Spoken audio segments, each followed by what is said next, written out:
ಎಲ್ಲರಿಗೂ ನಮಸ್ಕಾರ. ಫ್ಲೋರಾ ಫುಡ್ಸ್ಗೆ ಸ್ವಾಗತ ಸುಸ್ವಾಗತ. ಹಿಂದೂಗಳ ಹೊಸ ವರ್ಷ ಯುಗಾದಿ ಬರ್ಲಿಕ್ಕತ್ತದ.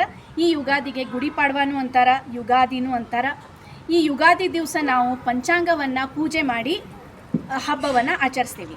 ಹಂಗಂದ್ರೆ ಈ ಪಂಚಾಂಗವನ್ನು ಯಾಕೆ ಪೂಜೆ ಮಾಡಬೇಕು? ಪಂಚಾಂಗ ಅಂದ್ರೆ ಒಂದು ಮಂಗಳ ಪುಸ್ತಕ. ಈ ಪುಸ್ತಕದೊಳಗೆ ಈ ಯುಗಾದಿಯಿಂದ ಹಿಡಿದು ಮುಂದಿನ ಯುಗಾದಿ ತನಕ ಹೆಂಗೆ ಸಂವತ್ಸರ ಚೇಂಜ್ ಆಕ್ಕೋತ ಬರ್ತಾವ, ಆ ಸಂವತ್ಸರದ ಪ್ರಕಾರ ಇಡೀ ವರ್ಷದ ಆಗು ಹೋಗುಗಳನ್ನು ಜ್ಯೋತಿಷ್ಯ ಮತ್ತು ಶಾಸ್ತ್ರ ಪ್ರಕಾರ ಬರೆದಿಟ್ಟದ. ಆದ್ದರಿಂದ ಈ ಪಂಚಾಂಗದೊಳಗೆ ನಿಮ್ಗೆ ಶುಭ ಮುಹೂರ್ತಗಳನ್ನು ತೆಗಿಲಿಕ್ಕೆ ಪಂಚಾಂಗ ಬೇಕು. ಇನ್ನು ಹುಟ್ಟಿದ ದಿನ ಯಾವ ದಿವಸ ಒಂದು ಕೂಸು ಹುಟ್ಟಂತಂದ್ರೆ ಅದರದ್ದು ಜಾತಕ ಹಾಕಲಿಕ್ಕೆ ಪಂಚಾಂಗ ಬೇಕು.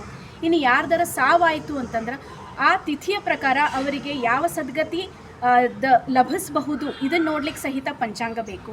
ಇನ್ನು ಪಿತೃಗಳ ದಿನ ಯಾವತ್ತದ, ಗ್ರಹಣಗಳು ಯಾವಾಗ ಬರ್ಲಿಕ್ಕತ್ತಾವ, ಯಾವ ತಿಥಿ ಯಾವತ್ತು ಬರ್ಲಿಕ್ಕತ್ತದ ಇದನ್ನು ಸಹಿತ ನೋಡಲಿಕ್ಕೆ ನಮಗೆ ಪಂಚಾಂಗ ಬೇಕು. ಆದ್ದರಿಂದ ಯುಗಾದಿಯನ್ನು ನಾವು ಪಂಚಾಂಗವನ್ನು ಪೂಜೆ ಮಾಡಿನೇ ಓದಲಿಕ್ಕೆ ಸ್ಟಾರ್ಟ್ ಮಾಡ್ತೀವಿ. ಅದನ್ನು ಓದಿಸ್ತೀವಿ ಅಥವಾ ಯಾರ್ದರ ಕಡೆ ಕೇಳಲಿಕ್ಕೆ ಹೋಗ್ತೀವಿ. ಯಾವುದೇ ಇಡೀ ವರ್ಷ ನಾವು ಏನೇ ಕಾರ್ಯ ಮಾಡಬೇಕಂದ್ರೂ ಈ ಪಂಚಾಂಗ ನಮಗೆ ಬೇಕು. ಆದ್ದರಿಂದ ಈ ಸಲ ಫ್ಲೋರಾ ಫುಡ್ಸ್ ಒಳಗೆ ನಾವು 3 ಥರದ ಪಂಚಾಂಗಗಳನ್ನು ಇಟ್ಟೇವಿ. ಒಂದು ಉತ್ತರಾದಿ ಮಠದ ಪಂಚಾಂಗ, ಇನ್ನು ದಾತೆ ಪಂಚಾಂಗ, ಇನ್ನೊಂದು ಧಾರವಾಡ ಪಂಚಾಂಗ.